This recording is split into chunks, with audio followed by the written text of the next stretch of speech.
Programme है पाइए night है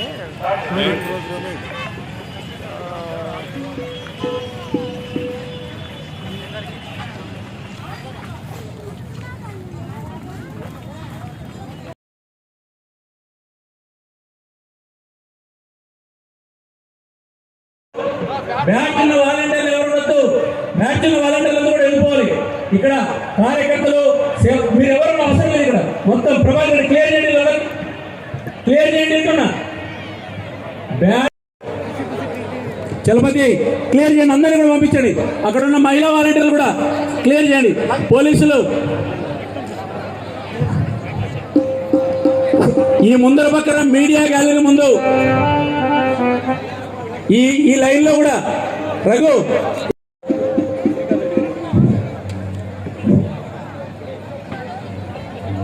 జై శ్రీరామ్. జై శ్రీరామ్ అంటే మీరు జై జై శ్రీరామ్. ఈ లైన్ లో ఎవరు నిలబడద్దు. క్లియర్ చేయి. ఇక్కడ గురురెడ్డి క్లియర్ చేయండి. ఇక్కడ మీరు నిలబడతారు. ఇక్కడ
పోలీసులకు రిక్వెస్ట్, ఎవరి శ్రీ సురేష్ గారిని వేదిక అనంతరిగా కోరుతున్నాము. శ్రీనివాస్ గారు వారికి మొమెంట్ ఇచ్చి భక్తులందరూ కూడా ఇలా గట్టి చెప్పాలి. రామ లక్ష్మణ జానకి, రామ లక్ష్మణ జానకి, జై శ్రీరామ్, జై శ్రీరామ్. వాల్యూమ్ పెంచమా. వేదిక మీదకి రావాల్సిందిగా ఆహ్వానిస్తున్నాను. వారితో పాటు మాజీ శాసనసభ్యులు పెద్దలు, ఆంధ్రప్రదేశ్ లో తిరుమల తిరుపతి దేవస్థానం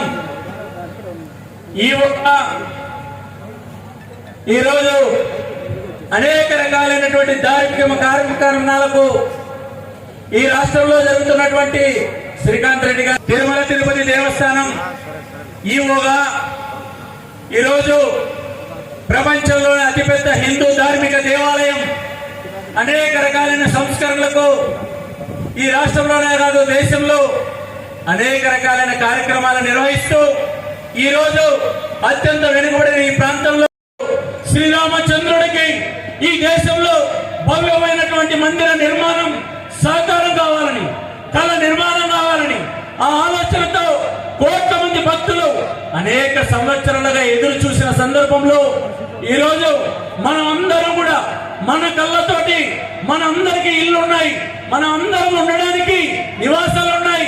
ఈ దేశంలో ప్రపంచాన్ని ఒక ఆదర్శవంతమైనటువంటి నాయకుడుగా ఒక తండ్రి ఎట్లా ఉండాలి, కొడుకు ఎట్లా ఉండాలి, భర్త ఎట్లా ఉండాలి, పాలకుడు ఎట్లా ఉండాలి, ఆదర్శవంతమైనటువంటి ఒక మనిషి ఎలా ఉండాలి, దేవుడు ఎలా ఉండాలని ప్రపంచానికి ఆదర్శవంతమైనటువంటి శ్రీరామచంద్రుడు ఈరోజు ఆయన కూడా ఈరోజు అయోధ్యలో రామ మందిర నిర్మాణాన్ని మన అందరం కలిసి నిర్మాణం చేసుకోవడం జరిగింది.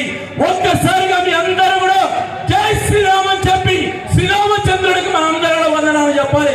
జై శ్రీరామ్, జై శ్రీరామ్.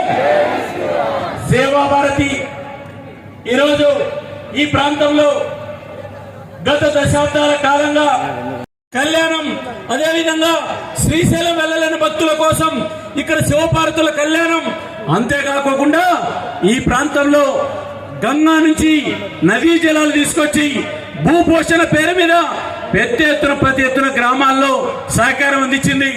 రైతుల కోసం సేవా భారతి ఈ ప్రాంతంలో గడ్డి కేంద్రాలు ఏర్పాటు చేసి పెద్ద ఎత్తున అనేక మంది సహకారంతో సేవా భారతి గడ్డి ఇచ్చింది పేదలకు, రైతులకు.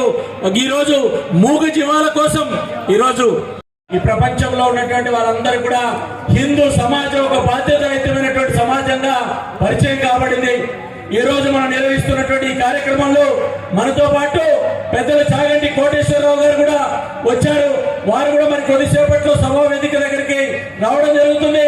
కాబట్టి ఈ కార్యక్రమంలో పూర్తిగా మనందరం పాల్గొని విజయవంతం చేయాలని, ఈ సేవా భారతి కార్యక్రమానికి సహకారం అందించినటువంటి స్వయం సేవకులు, వాలంటీర్లు, శ్రీరామ్ సేవకులు అందరికీ కూడా మనస్ఫూర్తిగా అభినందనలు తెలియజేస్తూ సెలవు తీసుకుంటున్నా. జై శ్రీరామ్, జై శ్రీరామ్. తిరుమల తిరుపతి దేవస్థానం చాగంటి కోటేశ్వరరావు కూడా తర్వాత రాముడి యొక్క జీవిత విశేషాన్ని మనకు తెలియజేస్తారు. ఆ రోజున ప్రతిష్ఠ జరుగుతున్న సమయంలో,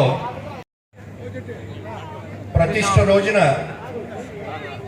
ప్రపంచ చరిత్రలో కనీ విని ఎరుగని రీతిలో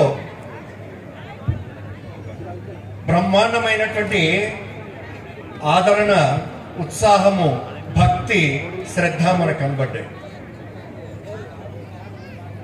ప్రధానమంత్రి గారు మాట్లాడుతూ చెప్పారు, వారు 11 రోజుల పాటు ఉపవాసము చేసి భక్తితో శ్రద్ధతో అక్కడికి వచ్చారు. వారు మాట్లాడుతూ చెప్పారు, రాముడి నుండి రాష్ట్రానికి, దైవం నుండి దేశానికి మన యొక్క ఆలోచన వెళ్ళాలని చెప్పేసి. మరి అయోధ్యలో రాముడి యొక్క మందిర నిర్మాణము అంటే, కదిరిలో ఈ రోజు మనం సీతారాముల యొక్క కళ్యాణం చేసుకుంటున్నామంటే, మన యొక్క హృదయంలో రాముడి యొక్క గుణాన్ని మనం ప్రతిష్ఠించుకోవాలి. రావణాసుడి యొక్క సంహారము పూర్తి చేసిన తర్వాత ఆ లంకా నగరం ఎలాంటిది? ప్రపంచంలో ఉండేటువంటి బంగారాన్ని, వజ్ర వైడూర్యాల్ని మొత్తాన్ని కూడా కొల్లగొట్టి రావణాసుడు లంకా నగరానికి తీసుకొచ్చాడు. లంక ఎలాంటిది అంటే అపి స్వర్ణమయీ లంక, బంగారంతో నిండి ఉన్నటువంటి లంక. ప్రతిష్ఠ రోజున ప్రపంచ చరిత్రలో కనీ విని ఎరుగని రీతిలో బ్రహ్మాండమైనటువంటి ఆదరణ, ఉత్సాహము, భక్తి, శ్రద్ధ మనకు కనబడ్డాయి. ప్రధానమంత్రి గారు మాట్లాడుతూ చెప్పారు, వారు 11 రోజుల పాటు ఉపవాసము చేసి భక్తితో శ్రద్ధతో అక్కడికి వచ్చారు. వారు మాట్లాడుతూ చెప్పారు, రాముడి నుండి రాష్ట్రానికి, దైవం నుండి దేశానికి మన యొక్క ఆలోచన వెళ్ళాలని చెప్పేసి. మరి అయోధ్యలో రాముడి యొక్క మందిర నిర్మాణము అంటే, కదిరిలో ఈ రోజు మనం సీతారాముల యొక్క కళ్యాణం చేసుకుంటున్నామంటే, మన యొక్క హృదయంలో రాముడి యొక్క గుణాన్ని మనం ప్రతిష్ఠించుకోవాలి. రావణాసుడి యొక్క సంహారము పూర్తి చేసిన తర్వాత ఆ లంకా నగరం ఎలాంటిది? ప్రపంచంలో ఉండేటువంటి బంగారాన్ని, వజ్ర వైడూర్యాల్ని మొత్తాన్ని కూడా కొల్లగొట్టి రావణాసుడు లంకా నగరానికి తీసుకొచ్చాడు. లంక ఎలాంటిది అంటే అపి స్వర్ణమయీ లంక, బంగారంతో నిండి ఉన్నటువంటి లంక.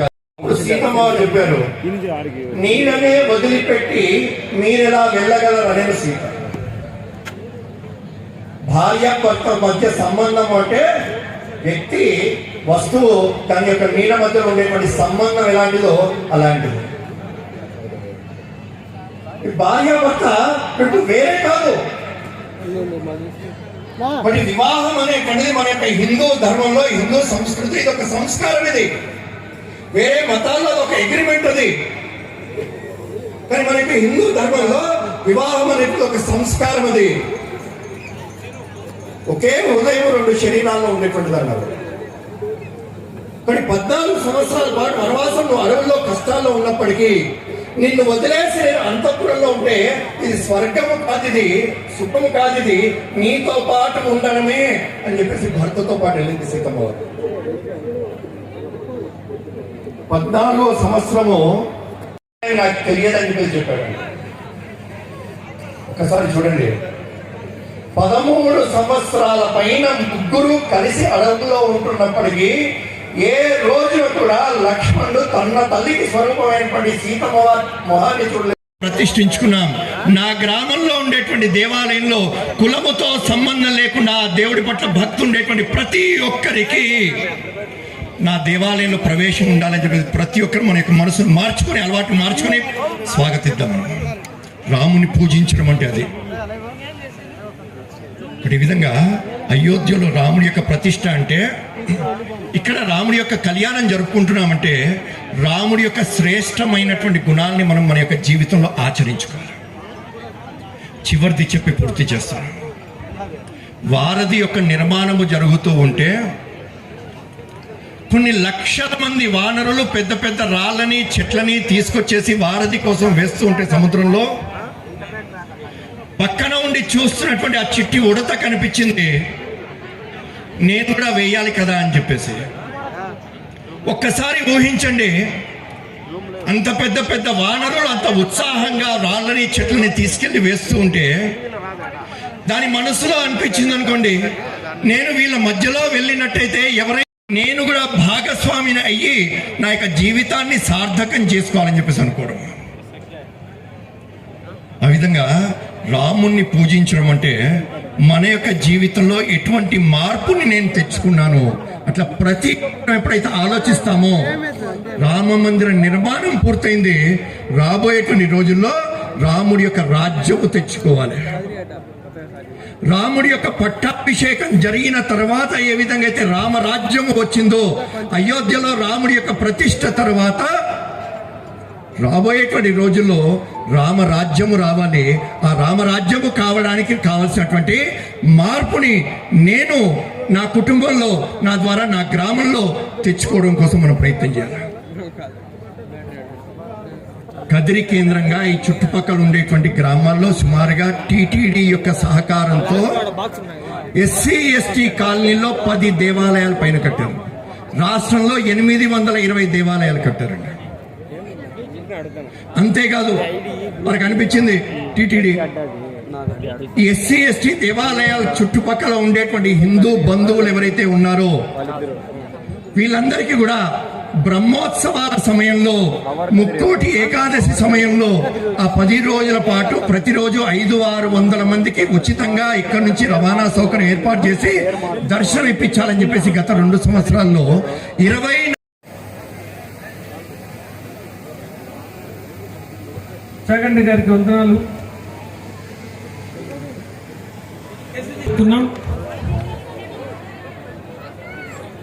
ఎవరికైనా ఆరోగ్య రీత్యా ఏమైనా ఇబ్బందులు ఎదురైతే ఎంట్రన్స్ లో ఒక హాస్పిటల్, ఒక డాక్టరు, అవసరమైన మన మందులు కూడా పెట్టాం, గమనించగలరు. Thank you very much.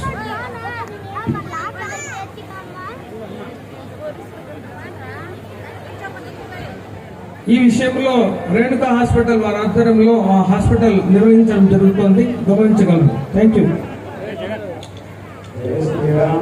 స్వాగతాన్ని తెలియజేస్తూ ఈ చక్కటి కార్యక్రమాల్లో అన్నమాచార్య ప్రాజెక్టు పక్షాన శ్రీ వెంకటేశ్వర స్వామి వారి మీద అన్నమయ్య రాసిన పద సంకీర్తనలు పాడుతూ సీతారాముల యొక్క కళ్యాణాన్ని కల్లారా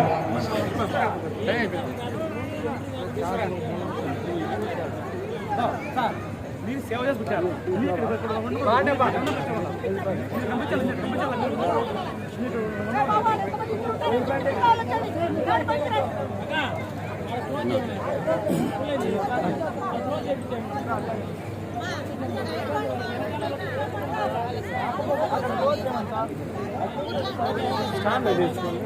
స్టాండ్ చేతిలో పట్టుకోవాలంటే